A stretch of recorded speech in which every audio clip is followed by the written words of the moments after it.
It's Charlie James on 1250 WTMA. Good morning. It's 9:35, 25 minutes until 10 o'clock right here on the Big Talker, 1250 WTMA, WTMA.com. Coming up, we've got the author of a new book out called Ambush. We're going to be talking with him, David Hess. Right now, let's go quickly to Linda out in Monk's Corner. Good morning, Linda. How are you? Let's go to David Hess right now. He's the author of a book called Ambush.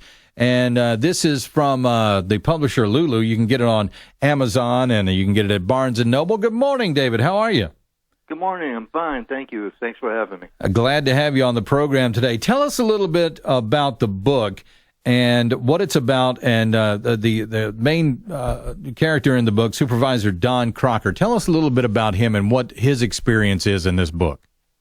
Okay. Well, the book is based, it's fiction, but it's based on some actual events that we had to fictionalize a lot of it. The book is about a young man in Vietnam when he's 18, and he is coerced into smuggling drugs by his superior officers. Right.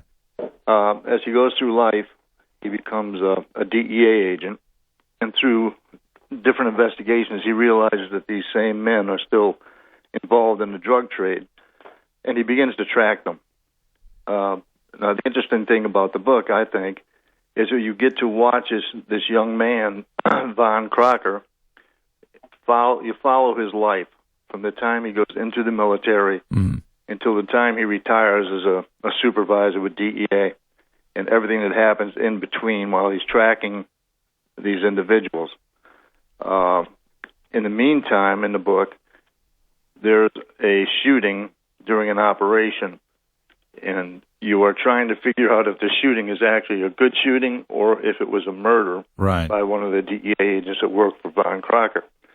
So that's the gist of the book. But the thing that most people that have read the book find interesting is the effect that war has on an 18-year-old. Now, how you carry that through David, life. you served in Vietnam. You also were over in Afghanistan for a little while. What effect does war have on an 18-year-old and a 19-year-old guy who's over there away from home, maybe for the first time? What kind of long-term effects does that have on children like that? Well, you're exactly, you hit it right on the button, Charlie. It's children, and they're trying to be men. Mm-hmm. And if you look at the statistics right now, with the Afghan soldiers are coming back and the Iraq soldiers are coming back, the post-traumatic stress is through the roof. Carry this all through life. And I was talking in an interview with the Scranton Times a couple of weeks ago. They did an interview with me. And I recalled back when I got back from Vietnam, and I think this pretty much sums up.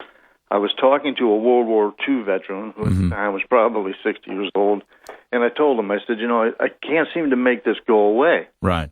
And he started laughing, and he said, Dave, it's never going to go away. Right. And, as I'm 64 years old, and you realize that when you're that young, it stays with you. Sure. It's very traumatic. So you see the statistics with post-traumatic stress with the new soldiers. In fact, some of these guys are doing, and gals are doing 6 and 7 tours. And that's a tremendous amount of time spent on the battlefield. It's incredible. Now, the only thing I can say to that is when I was in Afghanistan, I was there for 2 years working at a narcotics academy. I got to meet a lot of the soldiers. And it's a completely different breed of soldier. They're all volunteer, but they understand the mission and they understand what they're doing there, as opposed to those of us, most of us anyway, who were 17, 18, 19 years old in Vietnam. You were there, and you're doing things that you wouldn't normally do as an 18-year-old, or anyone should do at any age, I guess. And that stays with you. And the post-traumatic stress thing, I've done a little research on it.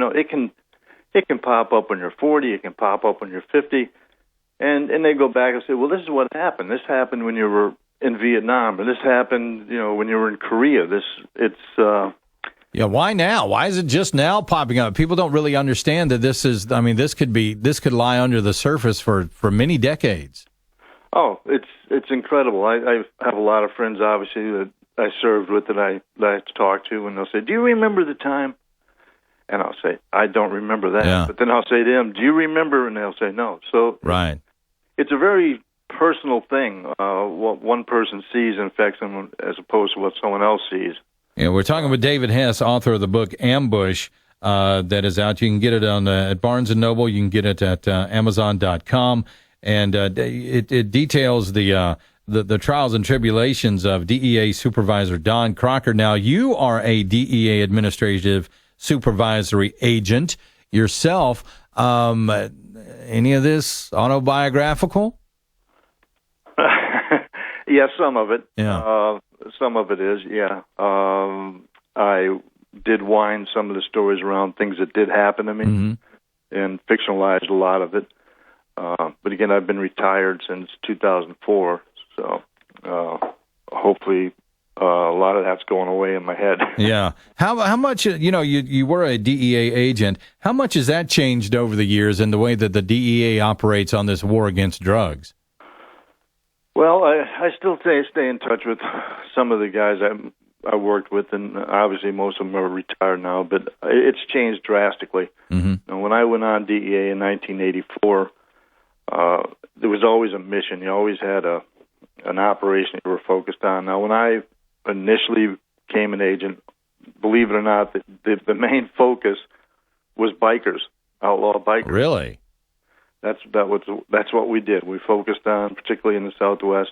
That was DEA's mission. We worked on bikers. Shortly after that, in 1986, cocaine became obviously the problem. And, sure. Crack cocaine. Seems like it just keeps moving on. There's always a drug of the month. And right now it's heroin. Right. Yeah, heroin's making a huge comeback. Well, huge comeback. We're in Scranton, in Pennsylvania, where I live. It's the drug of choice.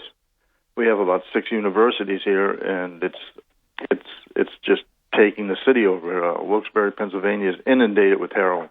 So DEA is very focused right now on the heroin, and they're using wiretaps and anything they can do to control it. But there's not much controlling it. It's just out of control. It's going to be tough to get it under. Yeah, it is. The book is called Ambush. It follows DEA Supervisor Von Crocker through his days in Vietnam, all the way up through being a DEA supervisor, and how those two become unexpectedly intertwined together. Right? It's a great read, David, and we appreciate you being on the program this morning, and urge everybody to go out there and get the book. If you're looking for a really good read, Ambush is definitely it. So, David, best of luck on the book, and we appreciate you being on the show today. Charlie, thank you very much. I appreciate it. Thank you. David Hess, author of the book Ambush. 556-1250 is the number if you'd like to be on the program. 14 minutes until 10 o'clock right here on the Big Talker, 1250 WTMA, WTMA.com. You're getting vertical with Charlie James and the TMA Morning Show on the Big Talker. WTMA.